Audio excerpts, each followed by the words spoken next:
Donc, Al-Pi Torah Mishra de Sakina, Ain Sham Kol Torah. Donc, c'est d'après la Torah Lamed.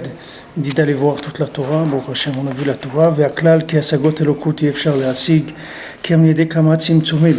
Alors, le klal, c'est dans cette Torah, on a vu que des prises de conscience de la présence divine, on ne peut y arriver que par plusieurs tzimtzumim, c'est-à-dire plusieurs contractions, plusieurs préfaces, plusieurs introductions. כמו המלמד, כשרוצה להסביר שכל גדול לתלמיד, comme un enseignant, lorsqu'il veut enseigner une compréhension profonde à un élève, הוא צריך להלביש אותו בשכל התחתון קטן. Alors il doit habiller la compréhension qu'il veut donner à l'élève dans une compréhension qui soit une petite compréhension, כדי שיוכל התלמיד להבינו, pour que le talmid puisse comprendre ce que l'enseignant veut lui faire passer. דהיינו שהוא מציע לו הקדמות. L'enseignant, il va lui proposer, il va lui présenter des introductions. וצריך כל אחד לבקש מאוד מלמד ורבי הגון כזה.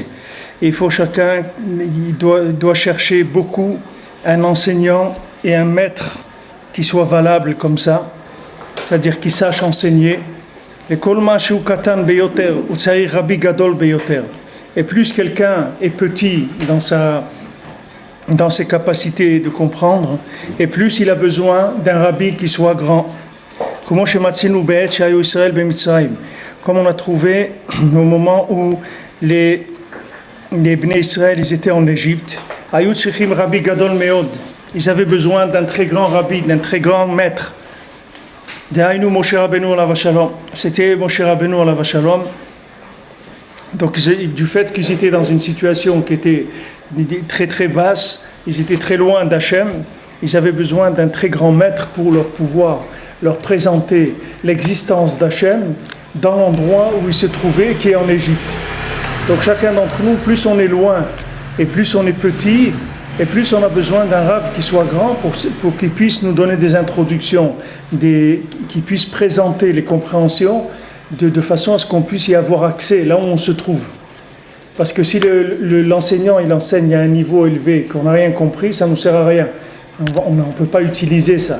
Donc la valeur de l'enseignant, c'est de pouvoir descendre vers l'élève et de pouvoir lui amener la vérité, mais avec des introductions et des façons de présenter qui sont compréhensibles par l'élève. Donc là, on était le plus loin dans l'histoire du monde, on a reçu le plus grand maître qui était Moshe Rabbeinu.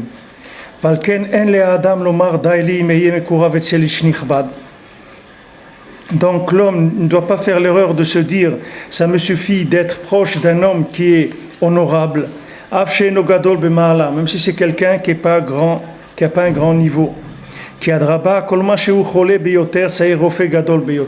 Parce que plus quelqu'un est malade et plus qu'il a besoin d'un médecin qui soit grand. Ain Sham. Donc tout ça on l'a vu déjà dans la Torah. Et donc on a vu dans la Torah aussi que c'était le principe des cheveux.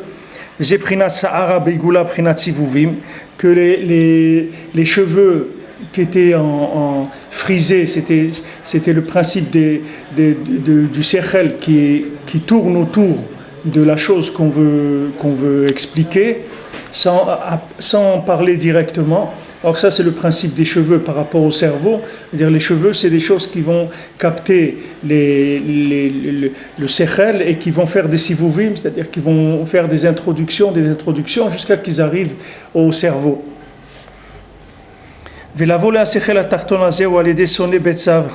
On a vu que pour arriver à ces compréhensions-là, il faut être quelqu'un qui déteste le profit. Donc il déteste le profit, c'est le profit dans sa généralité, soit le profit ou le plaisir, toutes ces choses-là qui sont le fait de prendre, alors la personne elle doit détester ça.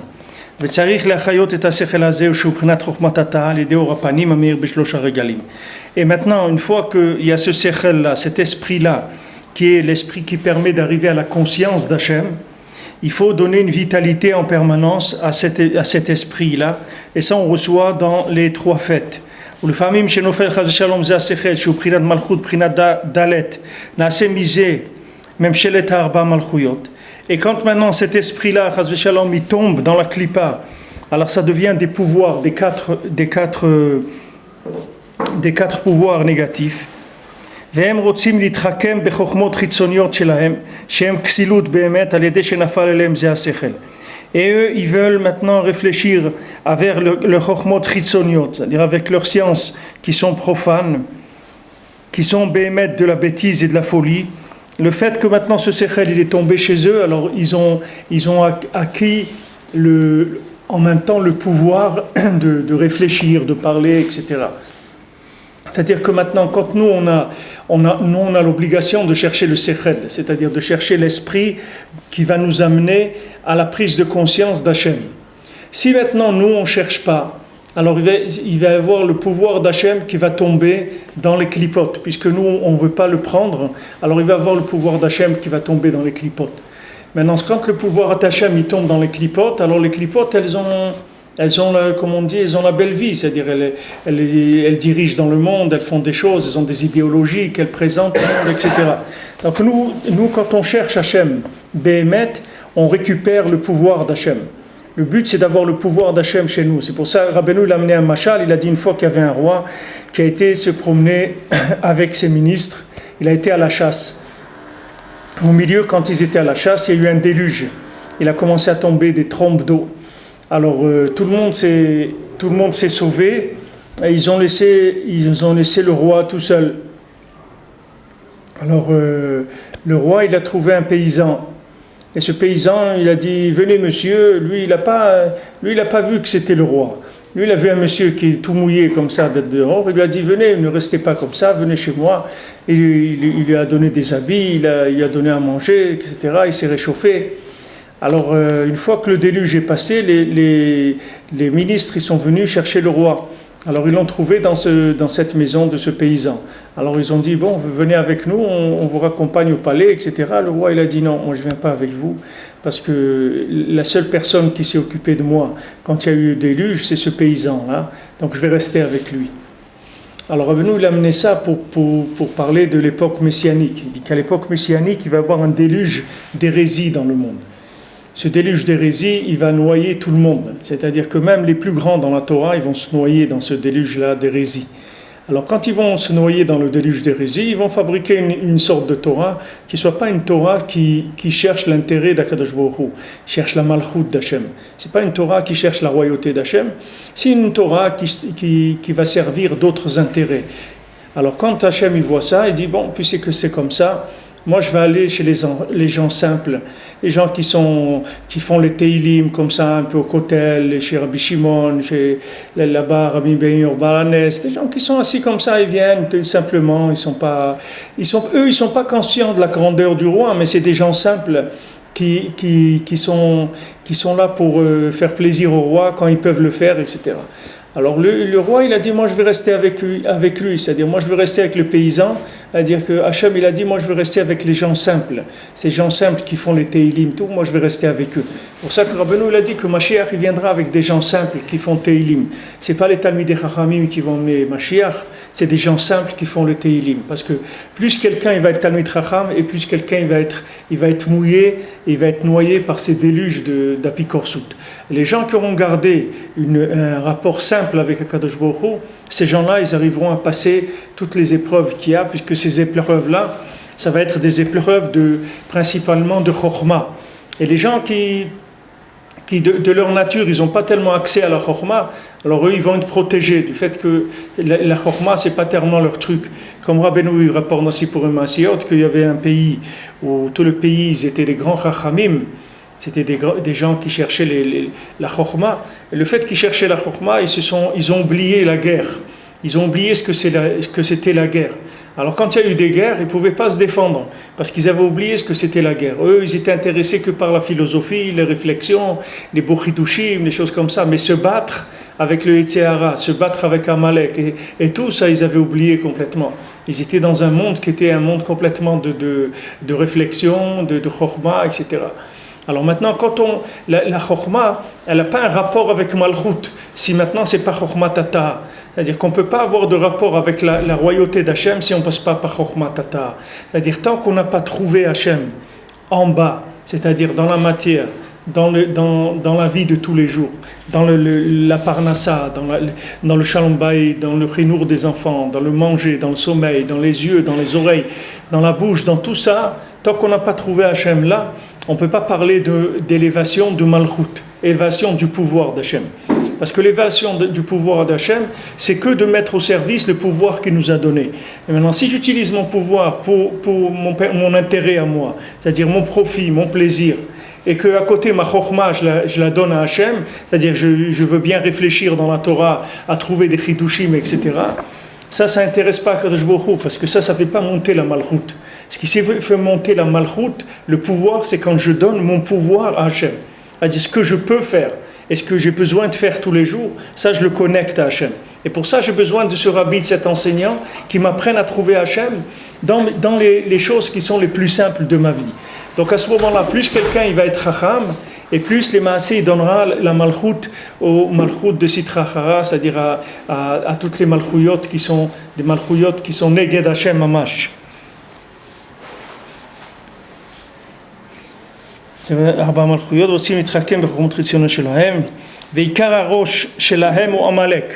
Donc maintenant leur chef principal de tous ces gens-là c'est Amalek. וצריכים לחתוך ולהבדיל מבחינת המלכות דהיינו השכל. Maintenant il faut couper et il faut séparer le principe de la malchut, c'est-à-dire le sechel d'en haut, le sechel d'Hachem quand il arrive dans le monde. C'est ça qui s'appelle Malchut. C'est-à-dire le sechel du monde inférieur s'appelle Malchut. Comme on dit Reshit Chochma, Yirat Hashem. On dit quoi? C'est quoi la Chochma, la sagesse? C'est de craindre Hashem. Craindre Hashem, c'est Malchut. C'est-à-dire c'est le faire résider dans mes actions. Donc tant que je ne suis pas arrivé dans l'action à faire régner Hashem, ça ne s'appelle pas le sechel. Le sechel, il s'appelle que quand c'est un sechel qui est pratique dans Avodat Hashem.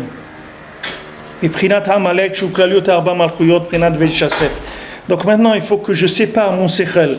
Mon sechel, c'est-à-dire ce qui alimente ma malchut, ce qui alimente mon pouvoir, c'est-à-dire ce qui alimente mon comportement, il faut que je le sépare de Amalek. Il faut que je vérifie dans mon comportement s'il n'y a pas eu des infiltrations de Amalek dans tout ce qui est de mon domaine ou dans lequel j'ai du pouvoir, c'est-à-dire sur moi-même, sur ma famille, sur mes enfants, sur tout ce qui est, sur ma parnassa, mon argent, tout. Il faut que je vois si Amalek, il n'a pas essayé de s'introduire. Donc lui, il est venu Shmuel, il a coupé en 4, c'est-à-dire qu'il a libéré complètement le pouvoir positif de Amalek.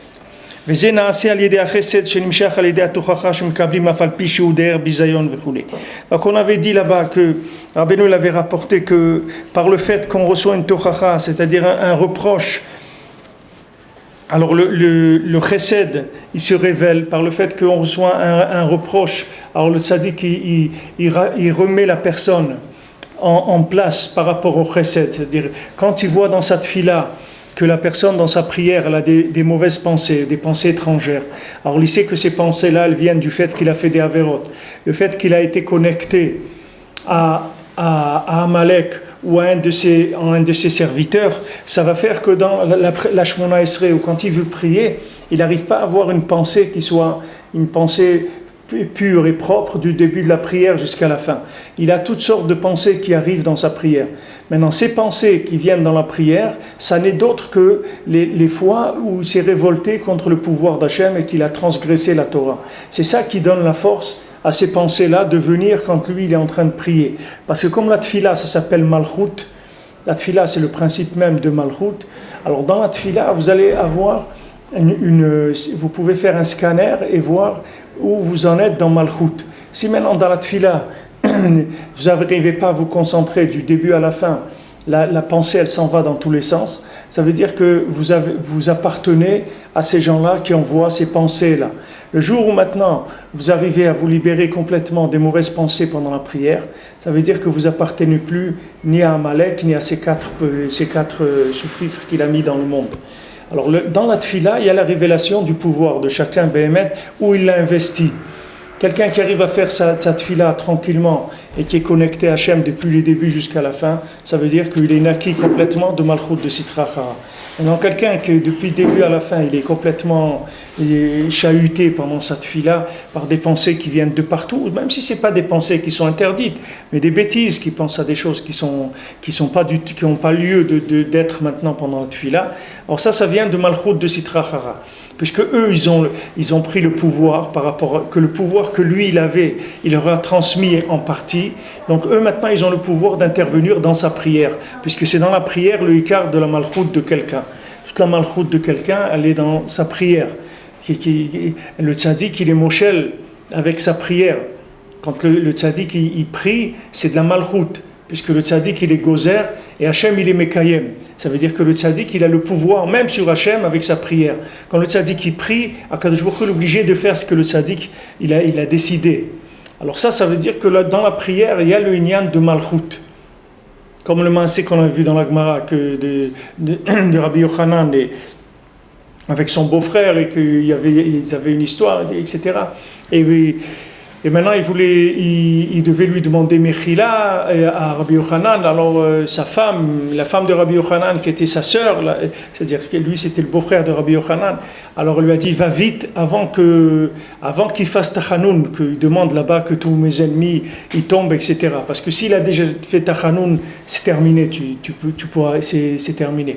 Et lui, quand il est arrivé trop tard, Rabbi Yochanan, il avait déjà fait Tachanoun, donc il est mort, quelques instants après il est mort. Parce que eux, quand ils parlaient, c'était pas des paroles en l'air, comme on dit. C'est des paroles qui sont directement, c'est des paroles qui font de l'action immédiatement. C'est pas des paroles qui sont avec des points d'interrogation ou des options. C'est pas des options. C'est direct. La parole du tzaddik, elle se transforme directement en maasé, elle est créatrice. Donc quand le tzaddik il fait tachanoun, il dit que Hachem il me délivre de mes ennemis, etc. Donc ça y est, c'est fait.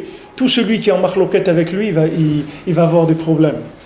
Quand Rabbeinu est revenu d'Eretz Israël et qu'il a eu ces gens-là qui l'ont embêté pendant toute la route, qui se sont moqués de lui, qui lui ont fait beaucoup de ça toute la route, alors dès qu'ils sont arrivés, il y en a un qui est mort tout de suite. Et l'autre, je ne sais pas ce qu'il y a eu, mais il y en a un qui est mort tout de suite, en tout cas, dès qu'il est arrivé. Alors les gens, ils ont dit, vous avez vu, celui qui vous a embêté, il est mort et tout. Rabbeinu, il a dit, c'est pas moi. Moi, je désire pas du tout la mort de quelqu'un, de qui que ce soit. Mais dans le ciel, on ne peut pas laisser passer ça. C'est-à-dire que quand quelqu'un, il a attaqué un tzaddik, il l'a embêté, il lui a fait des problèmes, alors la malchoute, c'est-à-dire le pouvoir, il s'occupe directement de lui. Puisque quand c'est un homme qui est soumis entièrement à Hachem, l'attaquer, c'est attaquer le pouvoir d'Hachem directement. C'est comme si on attaque le roi. Quand on attaque comme on dit, le serviteur d'un roi, c'est un roi aussi. C'est-à-dire on ne peut pas embêter le serviteur du roi, parce que c'est le roi. Le serviteur du roi, c'est le roi, c'est la même chose. Et après le roi, il s'en prend. Mais Rabbeinu, lui, il n'avait rien. Il voulait pas de mal à personne.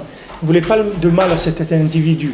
Mais il a dit, Mina Shamaim, on a décidé ça pour lui.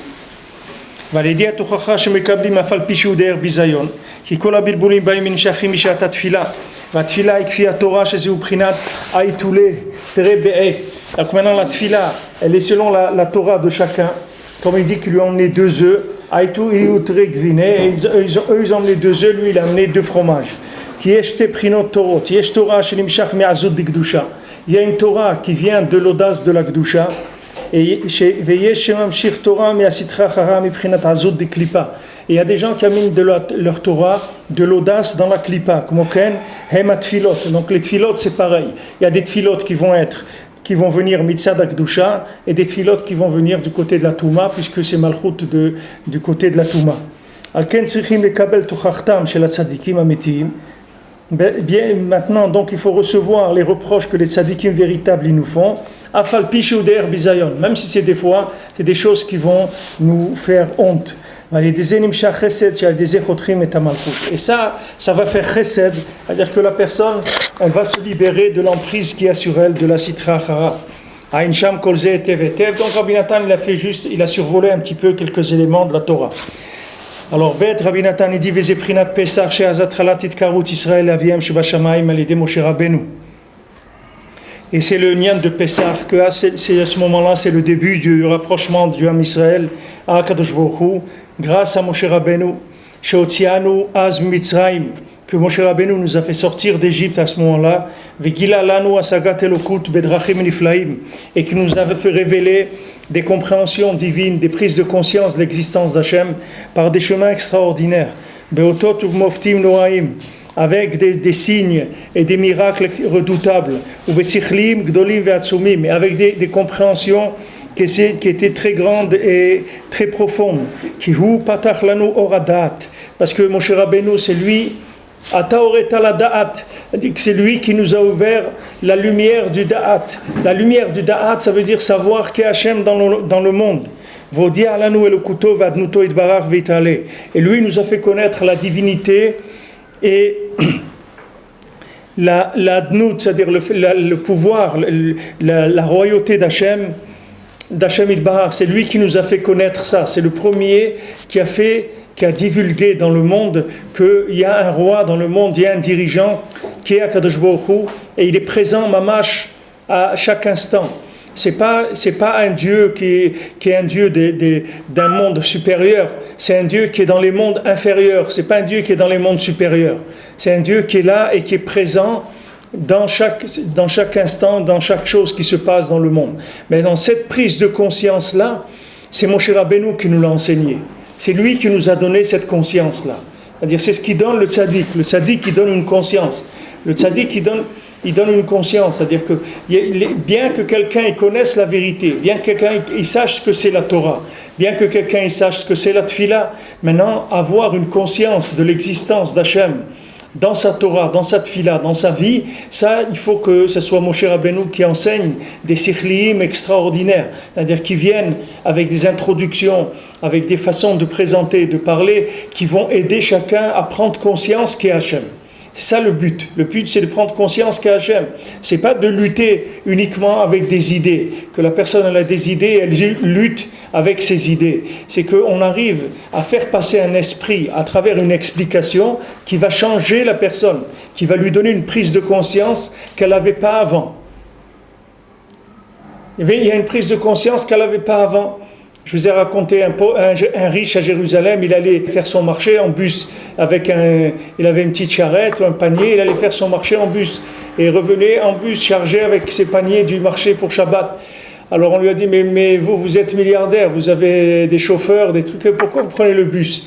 Et il dit, parce que si je ne prends pas le bus, je vais oublier ce qu'il ressent un pauvre quand il rentre chez lui avec des paniers pleins de fruits et légumes et la viande et le poisson pour Shabbat. Et quand il va venir me demander de la tzedaka, je vais lui dire qu'est-ce que tu veux? Qu'est-ce que tu veux? Tu n'as qu'à aller travailler comme tout le monde, je vais lui dire n'importe quoi. Et c'est tout, je vais perdre conscience de cette chose-là. Donc maintenant, pour rester connecté à la conscience, il faut quelque chose qui éveille tout le temps. Parce que sinon, chacun rentre dans sa bulle. Chacun a une bulle dans laquelle il tourne. C'est sa famille, son travail, c'est ses amis, son cercle. Et il tourne dans cette bulle-là. Et il ne se rend pas compte qu'il y a d'autres choses dans le monde. Que ça, c'est une toute petite bulle. Qu'il y a des millions de bulles dans le monde. Il n'y a pas que la sienne. Maintenant, pour être conscient de cette grandeur d'Hachem, il faut que quelqu'un il nous l'enseigne. Il nous l'enseigne que ça arrive au niveau de notre esprit. C'est-à-dire que notre esprit il soit prêt à pouvoir capter ces choses-là. Et à ce moment-là, on prend conscience de l'existence d'Hachem. Donc Moshe Rabbeinu est venu. Il a révélé un sechel, chadash dans le monde, qui est l'existence d'Hachem dans les mondes inférieurs. Sachez que Hachem est dans la matière, que Hachem c'est lui qui dirige la matière aussi. Hachem, lui, ne dirige pas que des anges. Hachem, il dirige la matière. Et c'est lui qui fait que l'eau, c'est de l'eau. Quand Hachem, il va dire l'eau, ça va devenir du sang, alors ça devient du sang. L'eau, ça n'est de l'eau que parce qu'Hachem, il veut que ça soit de l'eau. C'est une manifestation de la volonté d'Hachem. Il n'y a rien dans le monde qui n'est pas alimenté par un vouloir. Il n'y a rien dans le monde qui se passe comme ça, par des systèmes automatiques. J'ai vu un article qu'ils ont découvert en Japon, je ne sais pas, une nouvelle puce pour les ordinateurs, c'est-à-dire quelque chose de très puissant. Et ils ont dit que quand ils l'ont mise en place, alors ça a dépassé de beaucoup ce qu'eux ils pensaient que ça allait avoir comme puissance. C'est-à-dire qu'eux ils sont arrivés à faire quelque chose dont ils n'étaient pas conscients eux-mêmes de la puissance de la chose. Mais ça, chez Akadosh Baruch Hu, ça n'existe pas. Quand Akadosh Baruch Hu, il fait quelque chose, il le fait de façon précise. C'est pas qu'il a fait quelque chose à peu près, et après ça va avoir des conséquences qui ne sont pas trop maîtrisées. Tout est maîtrisé. Tout est sous le contrôle d'Hachem, dans le moindre détail. Tout est voulu. L'eau, elle est transparente, elle est fraîche, elle est comme elle est, parce qu'elle s'est voulue comme ça à chaque seconde. Et si Hachem, il a voulu changer, voilà, il a changé. Les Mitzrim, ils sont venus boire, c'était du sang.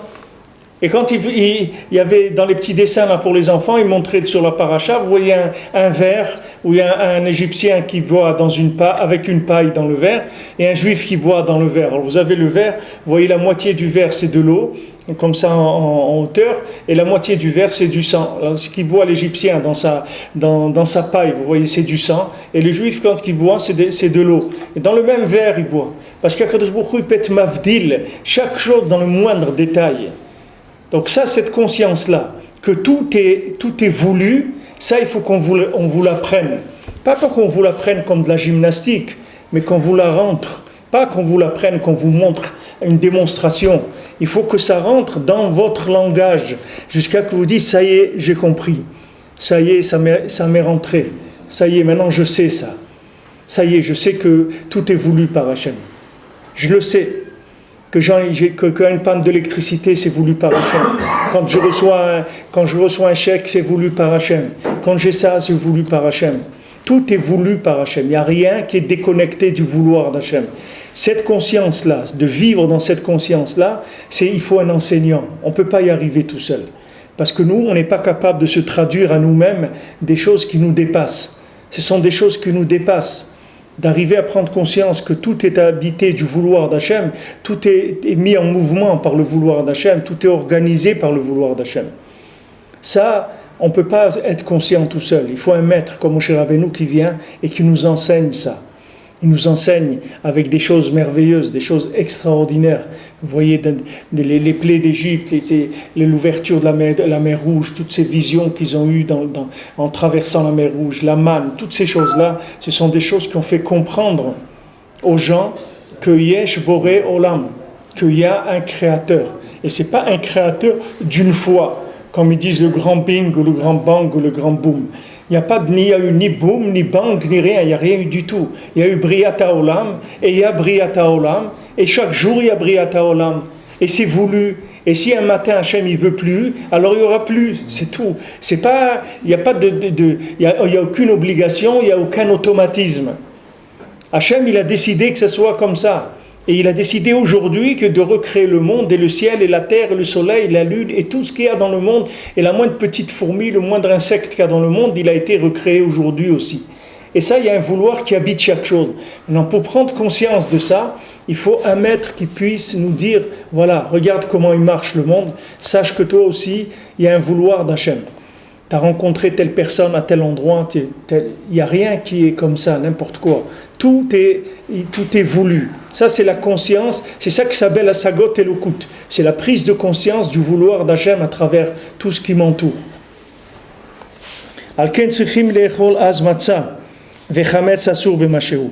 Donc maintenant, à ce moment-là, où il y a une révélation des introductions pour nous amener vers la compréhension d'Hachem, la prise de conscience d'Hachem, à ce moment-là, on doit manger de la matzah et le chametz, il devient assour b'mashéou, c'est-à-dire la moindre miette de chametz est interdite. Ki tsarir kol adam le'amin b'emuna shlema shekol ma she'over alav b'kol yom b'chol et ub'chol sha'a miyom hivaldo ad yom moto hakol hu rak sibuvim mito yitbarach. Il faut que quelqu'un il sache. Comme disait Rav Chakin à la Shalom, faut que tu saches, faut que tu saches que quoi?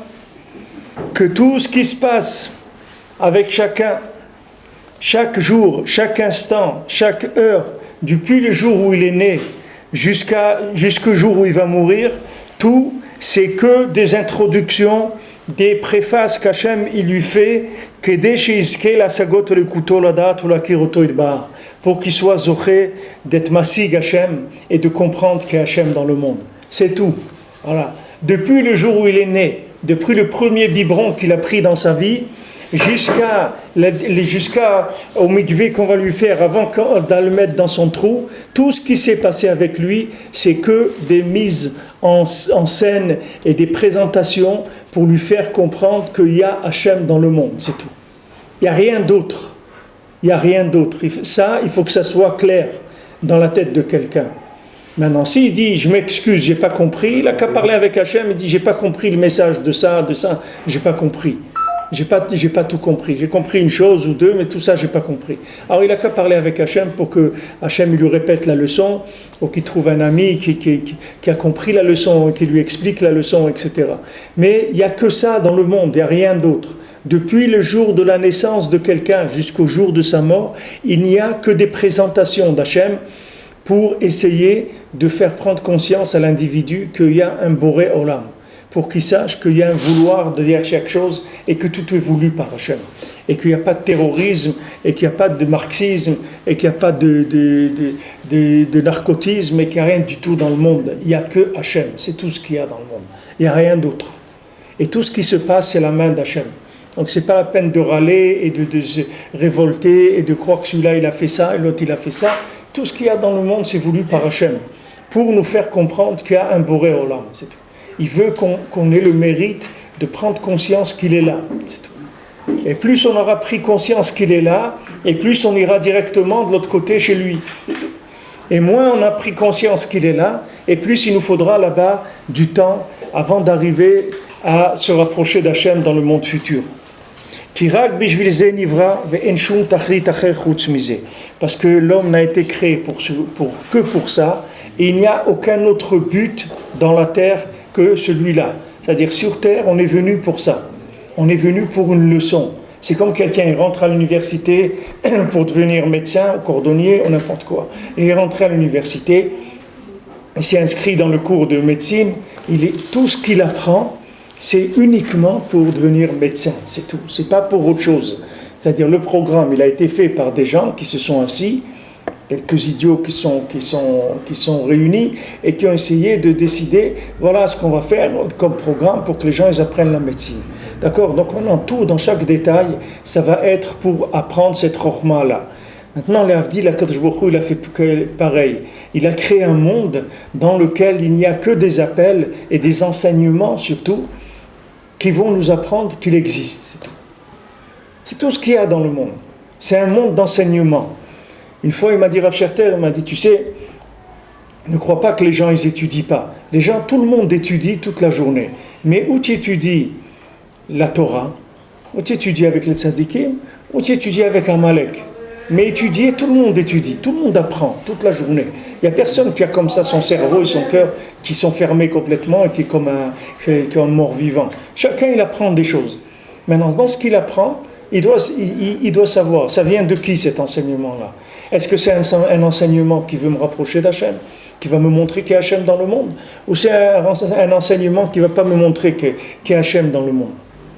Même quand vous écoutez des informations, si vous écoutez des informations, voilà, il y a un truc, un obus qui est tombé dans les territoires des Shkol ou je ne sais pas quoi, ni dégâts, ni blessés à signaler. Maintenant, si cette personne-là, elle ne dit pas Baruch Hashem, il n'y a pas eu de dégâts, il n'y a pas eu de blessés, même de lire ça, c'est un problème. Parce que pourquoi il n'y a pas eu de blessés? Pourquoi ça a touché personne? Comme ça? Que parce qu'il ne s'est pas visé. Depuis 20 ans, il ne s'est pas visé. Il en tire 100 et il ne s'est pas visé toujours. Il en tire 10 000, il ne s'est pas visé. 50 000, il ne s'est pas visé. Il a pris des leçons, on l'a formé, on lui a montré des trucs, il a des trucs pour calculer et il ne s'est toujours pas visé. Pourquoi Hachem il fait ça? Pour que tu dises, c'est un Boré Olam. Et les gens simples, ils disent, c'est un Boré Olam. Là, je vous ai dit, ils ont sorti une vidéo à Ashdod ou je ne sais pas à quel endroit.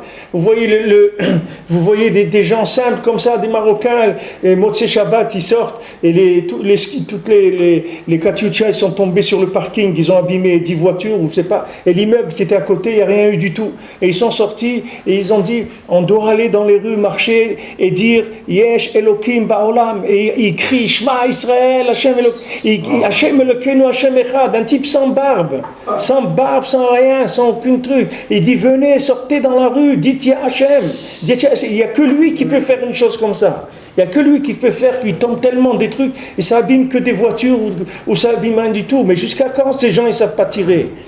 Tu ne vois pas que c'est Hachem qui fait. C'est Hachem qui fait que c'est comme ça. Et si Hachem il voulait, ces mêmes obus retournent à l'expéditeur et ils tuent les gens. Si Hachem il veut, c'est rien du tout, c'est pas un problème. La même chose qu'ils ont fait une kippa de barzel ou n'importe quoi, et il peut faire un truc aussi Hachem que le truc il retourne en arrière. Et il retourne, comme on les lettres, il retourne à l'expéditeur. C'est tout. Ou un petit peu à côté, ou un petit peu derrière, ou à droite, ou à gauche. Il faut prendre conscience que Hachem il veut nous apprendre. Il veut nous apprendre qu'il existe, c'est tout. Qu'il est là et que c'est lui le patron. Et tant qu'on n'aura pas compris ça, on ne peut pas avoir de diplôme. On ne peut pas sortir de l'école. On ne peut pas sortir de l'école, on doit rester à l'école. Jusqu'à qu'on apprenne que maintenant, Yesh Boré Olam. Ils étaient en Mitzraïm, Israël était en Mitzraïm, avec le Sheaboud, avec tout ça. Moshe Rabbeinu est venu, il dit, sachez qu'il y a un Boré Olam. Il dit, mais regarde, ça fait 210 ans qu'on est esclave. Il dit, je vous dis qu'il y a un Boré Olam. Mais regarde, c'est pire. Tu es venu maintenant nous parler d'Hachem, c'est devenu pire qu'avant. Maintenant, on est obligé aussi d'aller chercher la paille pour faire les briques, etc. Il dit, je vous dis qu'il y a un Boré Olam. Vous allez voir. Attendez, les cours vont commencer. Soyez patients, vous allez voir, bientôt, les cours vont commencer. Et quand les cours ont commencé, ils ont vu, c'est sûr qu'il y a Boré Olam. Voilà, toutes les makotes de Mitzrayim et tout. Il y a Boré Olam. Voilà, Kehat Yamsouf, il y a Boré Olam. Voilà, Matan Torah, il y a Boré Olam.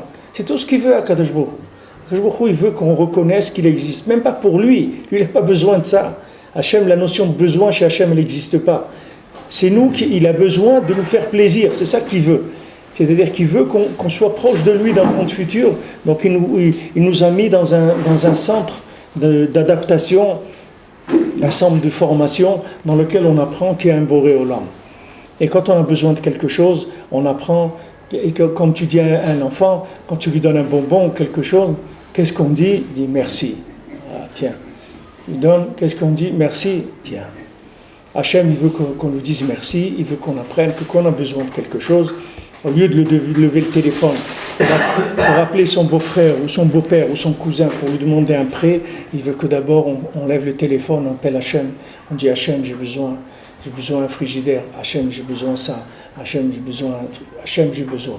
Et après, on va voir après comment Hachem il va se manifester, comment on va faire pour régler le problème. Mais mon réflexe premier, c'est d'aller vers Hachem. Ça, c'est prendre conscience qu'il y a un Boré Olam. Maintenant, si je ne fais pas ça, ça veut dire que je ne suis pas conscient qu'il y a Hachem. Je crois qu'Hachem il m'a laissé dans un monde où je dois me débrouiller. Ou bien pour les choses importantes, ou les choses graves et tout, alors il faut prier.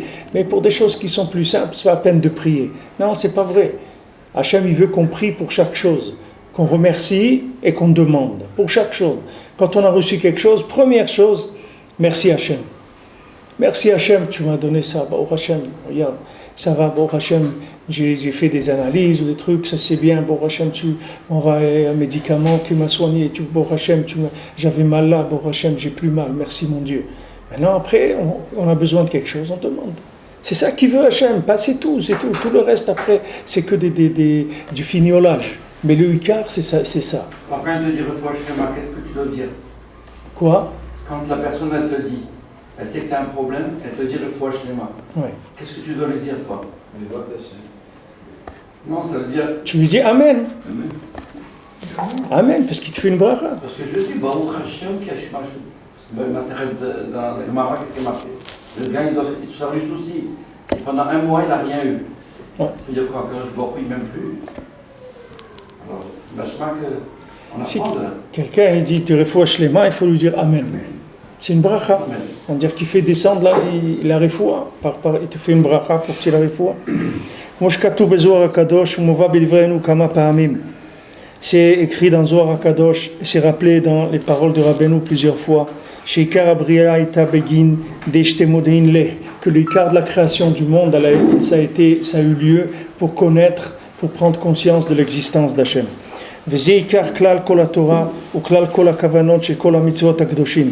Et ça, c'est le klal de toute la Torah. Et le klal de toutes les kavanot, toute la Torah entière, toutes les kavanot du Harizal, toutes ces choses-là, c'est uniquement pour arriver à ça. Et toutes les mitzvot akdoshim, qui kulam hem shiurim vetzimtzumim lekulto yitbarach shel yado שעל ידי אלו המצוות אנו זוכים להמשיך השכליים והצמצומים הקדושים שעל ידם נזכה להשגות אלוקות, להכיר, לדעת ולהכיר אותו יתברך. Maintenant, tout ce qu'on fait comme mitzvot, tout ce qu'on fait dans le monde, que ce soit des mitzvot massiot, que ce soit des mitzvot de compréhension dans la Torah, que ce soit le sod de la Torah, le Zohar, tout ce qu'on peut maintenant avoir comme rapport avec n'importe quelle chose de la Kedusha, c'est toute la Kedusha, c'est que des mesures pour nous faire comprendre qu'il y a Boré Olam, c'est tout. Ce sont des mesures. Il y a une mesure qui s'appelle le loulav, il y a une mesure qui s'appelle la matzah, il y a une mesure qui s'appelle les nérot de Hanouka. Tout ça, c'est des mesures. C'est-à-dire, c'est des mesures, ce sont des leçons. Quand vous apprenez un métier, vous allez apprendre le métier par plusieurs. Un métier, il se décompose toujours en plusieurs choses. Un métier, c'est pas une chose. Un métier, il y a plusieurs choses.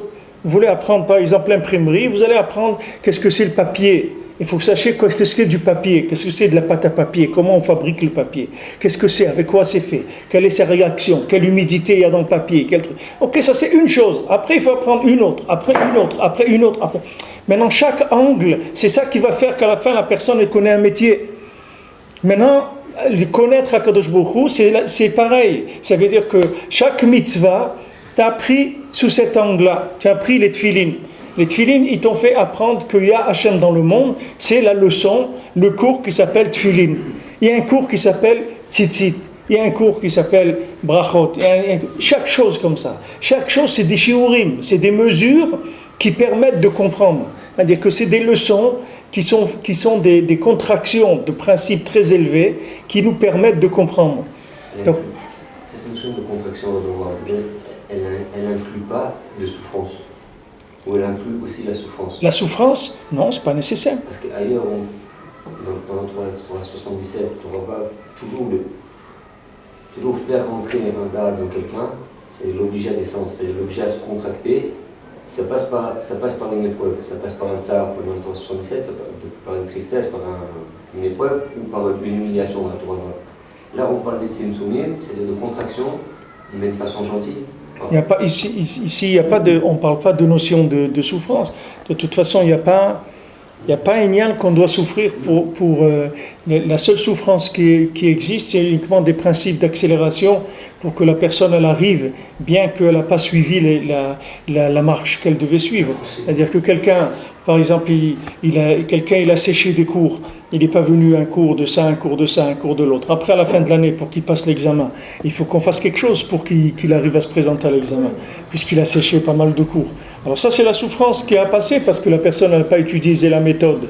Mais si la personne elle avait utilisé la méthode, il n'y aurait pas besoin, comme Rabbeinu dit que les Teilim, il ne faut pas attendre d'être malade pour faire les Teilim. Si tu les fais avant, tu ne vas pas tomber malade. Parce qu'Hachem, il veut que tu fasses des Teilim. Maintenant, s'il voit que tu les fais que quand tu es malade, alors il n'a pas le choix, qu'est-ce qu'il va faire? Mais s'il voit que tu fais des Teilim, même quand tu n'es pas malade et tu es bien, pas de problème, pas besoin d'être malade. C'est-à-dire la souffrance, c'est toujours quelque chose qui vient pour augmenter le mérite de la personne par rapport à ses actes. Mais si maintenant elle avait des actes qui étaient valables, elle n'a pas besoin de cette souffrance-là. Quoi?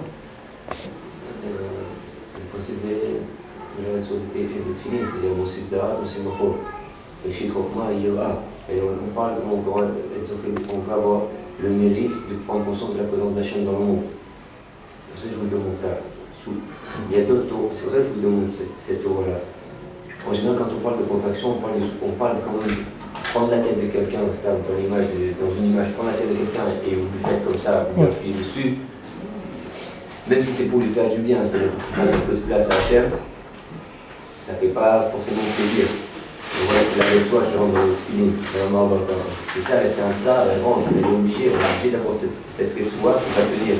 C'est toujours par rapport au manque de préparation de l'individu au message d'Hachem. Mais il te dit ici, que maintenant, depuis le jour où tu nais, la leçon elle a commencé. Maintenant, depuis le moment où tu es né, jusqu'au moment où tu t'es assis sur un banc d'école pour apprendre la Torah, c'est-à-dire dans l'école où on enseigne la Torah du tzaddik, c'est-à-dire on va t'apprendre que Hachem existe dans le monde, depuis le jour où tu es né, jusqu'au moment où tu as pris conscience à ton niveau, au début de la chose, qu'il y a Hachem dans le Olam. Combien de temps il s'est passé? Tu vois, tout ce temps-là, il y a eu des leçons. Hachem, il a commencé l'enseignement le jour où tu nais. Ça commence l'enseignement. Tout de suite, il commence.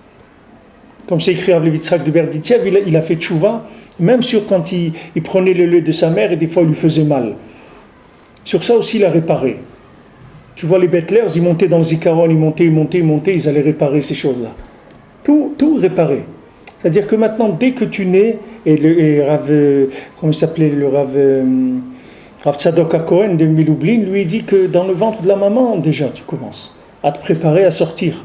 Et quand tu sors, tout de suite, tu peux commencer à prendre conscience qu'il y a Hachem dans l'Olam et à faire Avodat Hachem. Lui, il a dit que lui, dès qu'il est né, il a commencé à faire Avodat Hachem.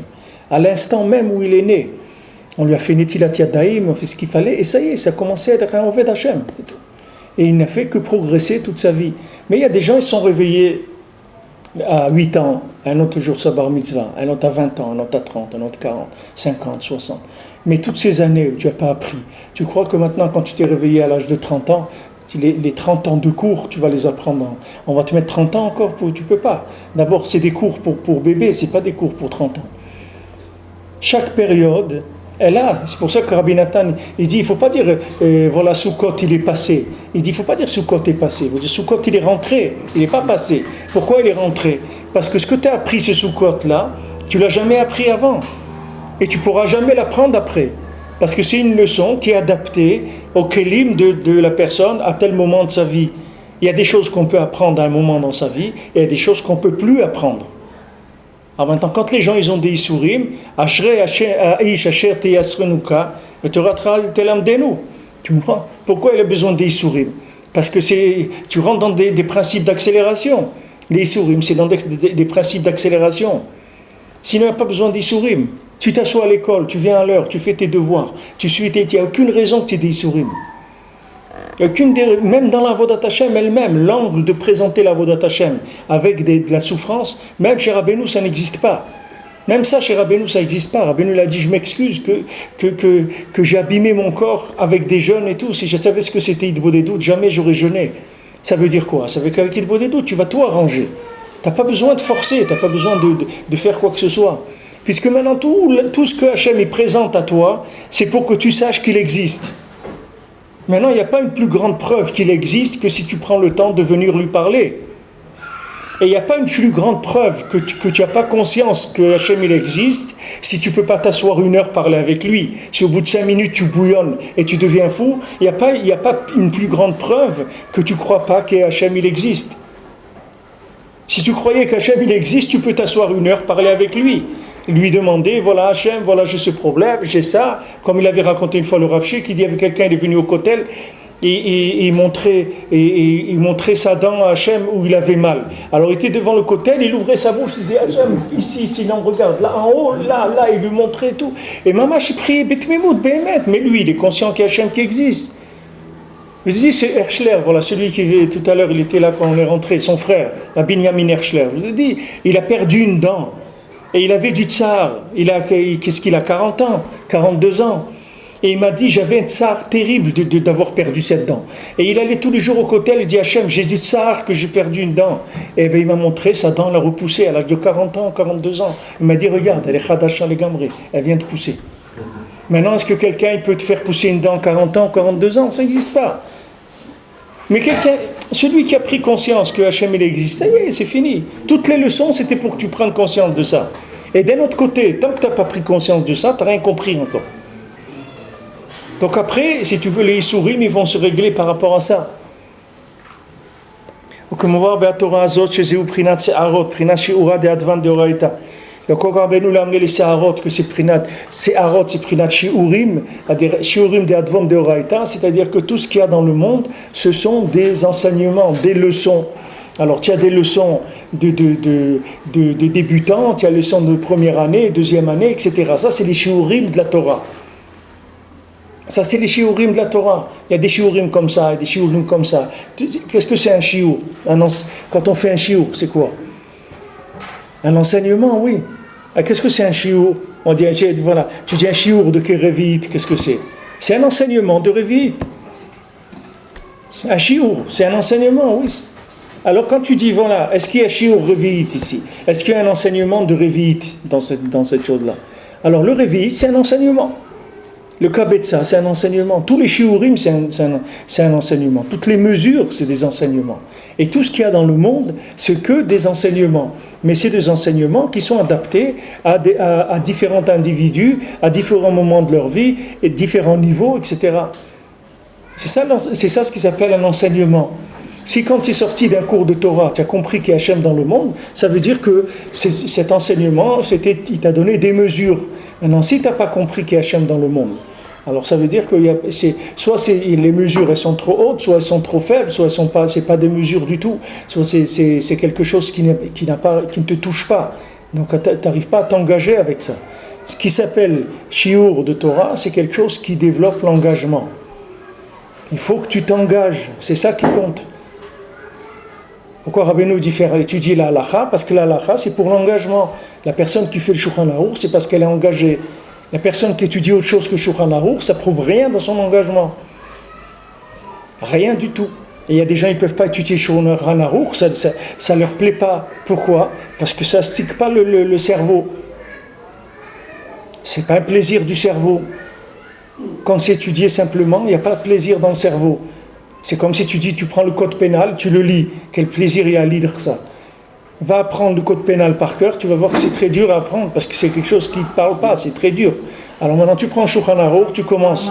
Voilà un tzitzit, voilà le shiur de tzitzit, voilà si c'est déchiré sur 2 cm, alors tu peux pas. Voilà si tu as pris un tzitzit avec le kanaf d'un autre beged et tu l'as collé sur ton tzitzit, c'est pas bon, parce que c'est créé à kanfé bigdem. Il faut que ça soit sur le kanaf du beged lui-même, et pas que tu prennes un kanaf avec le tzitzit et que tu le colles. Qu'est-ce que tu vas faire avec ça? Tu vas faire, c'est tout. Qu'est-ce qu'il y a de planant là-dedans? Rien du tout. C'est un des ordres. Et tu vas faire ça, et tu vas faire ça, et tu vas faire ça, et tu vas... Alors les gens ne veulent pas étudier la halakha. Les gens ils préfèrent aller apprendre des choses dans lesquelles ils rentrent leur cerveau et ils commencent à faire des inyanim, etc. Et tout. Mais maintenant, est-ce que tu as trouvé qu'il y a Hachem dans le monde avec tes recherches? Est-ce que tu t'es rendu compte qu'il y a un Boré Olam? Tu t'es rendu compte qu'il y a Boré Olam ou pas? Maintenant, quelqu'un qui fait halakha et qui fait Hitbodedut, c'est quelqu'un qui va prendre conscience, tu peux être sûr, qu'il va prendre conscience qu'il y a Hachem dans l'Olam. Ça, c'est sûr, c'est une garantie qu'il va prendre conscience. Et d'un autre côté, quelqu'un qui ne fait pas ça, quelqu'un qui est mezalzel dans la tfila, quelqu'un qui est mezalzel dans la halakha, tu es sûr qu'il ne prendra jamais conscience qu'il y a Hachem dans l'Olam. Parce qu'il n'est pas orienté vers les éléments qui permettent de comprendre ça. Il y a des gens dans les cours, dans les cours d'université, ils sèchent certains cours. Alors c'est vrai qu'il y a des cours que tu peux sécher, qui sont de culture générale ou des choses, etc., qui n'ont pas un rapport direct avec le métier. Mais il y a des cours qui sont, si tu les sèches, c'est fini après. Tu ne pourras pas connaître ton métier. Et en fin d'année, ces examens, ils sont surtout dans les domaines qui sont indispensables pour connaître le métier. Alors il y a des avodotes qui sont indispensables par rapport à ce que tu dois apprendre.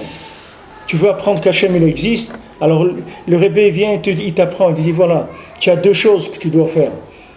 Pratiquement, c'est faire Hitbodedut et étudier la halakha. Ça, c'est des choses qui sont moutales sur toi tous les jours, bli teroutz, bli kloum. Tu ne peux pas dire aujourd'hui j'avais pas le temps, ça n'existe pas.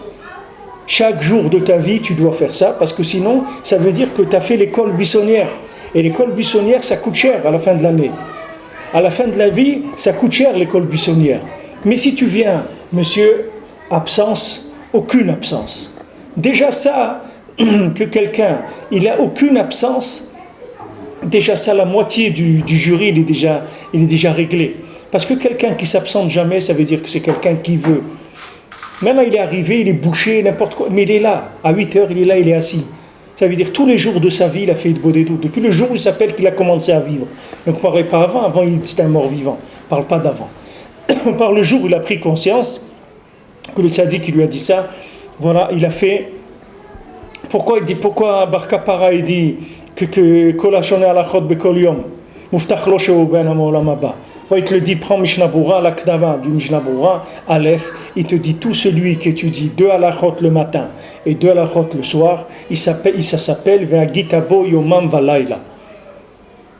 Pourquoi il te dit maintenant Muftach lo shulam haba, ben olam haba?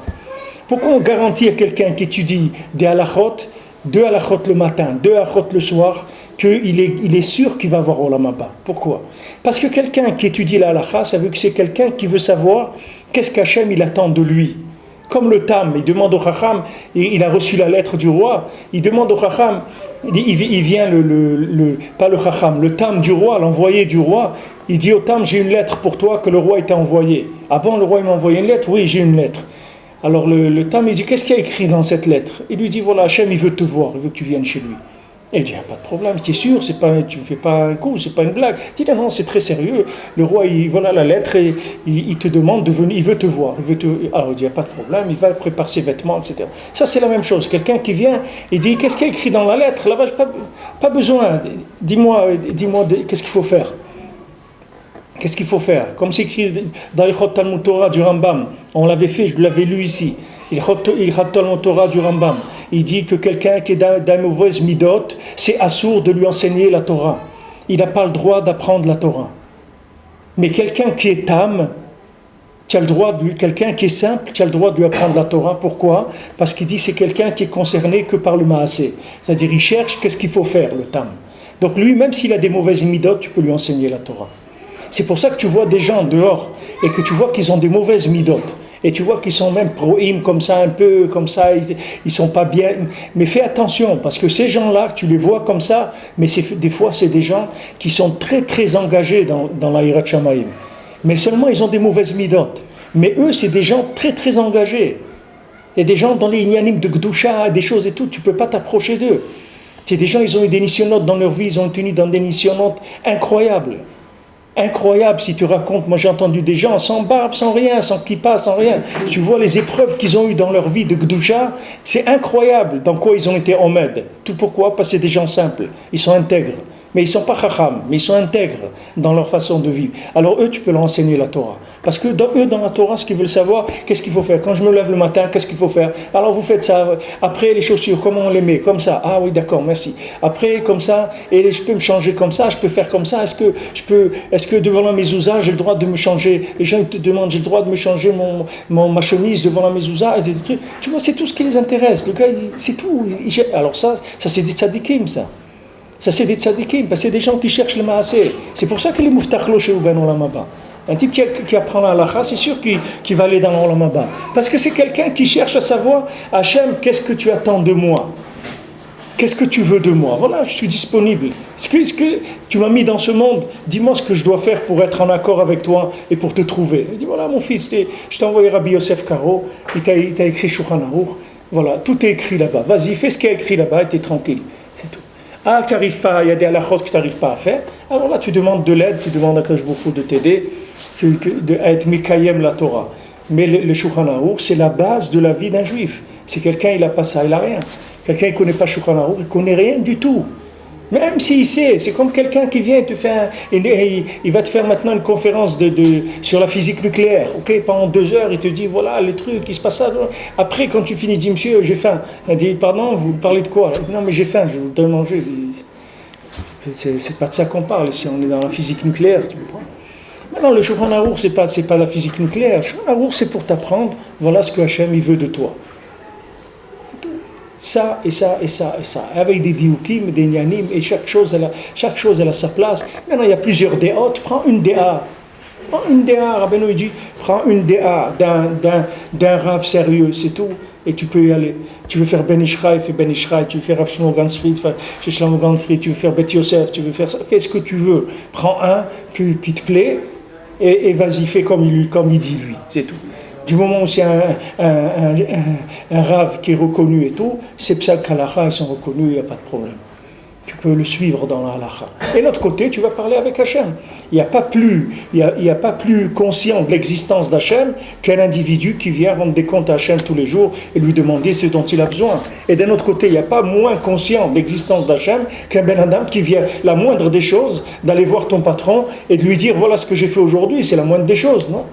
Tu viens le matin, tu fais passer ta pointeuse, à quelle heure tu es arrivé, le soir, mais tu dois rendre des comptes, c'est un contremaître ou un patron, tu dois dire ce que tu as fait dans ta journée, c'est obligé. Si tu as conscience, tu travailles dans une entreprise. Maintenant, si tu crois que tu t'es monté à ton compte, parce que tu termines là-bas une petite cafetière pour le café et un peu une petite bière et un petit sandwich, tu crois que ça y est, tu as acheté l'endroit, et tu as oublié qu'il y a un patron, tu vas voir que rapidement, tu vas te rendre compte qu'il y a un patron. Tu vas te rendre compte très très rapidement qu'il y a un patron.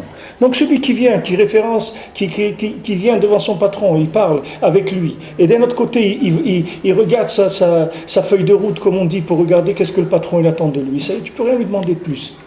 Tu ne peux rien lui demander de plus, c'est fini, il a terminé ce qu'il a à faire. Maintenant, il y a des écoles où on apprend, on développe, tout ce que tu veux. Mais ça, c'est après ça. S'il n'y a pas ça, ce n'est pas la peine de parler d'autre chose.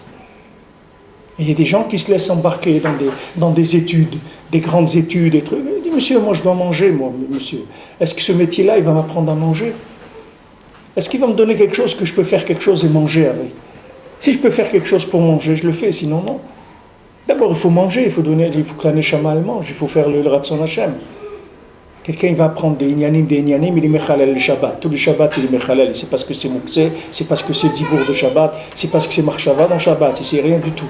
Et vas-y, c'est le minimum, il faut commencer avec ça. Et après, celui qui a le temps, celui qui a le Siyata Dishmaya, celui qui a le Ratson, celui qui a tout ce qu'il faut, peut aller dans plus. Mais ça, c'est le minimum. Mais tu vois que Rabbeinu, ce qu'il a donné, c'est précis. C'est pas qu'il a donné des choses c'est précis parce que c'est ça qu'on a besoin. On n'a pas besoin d'autre chose.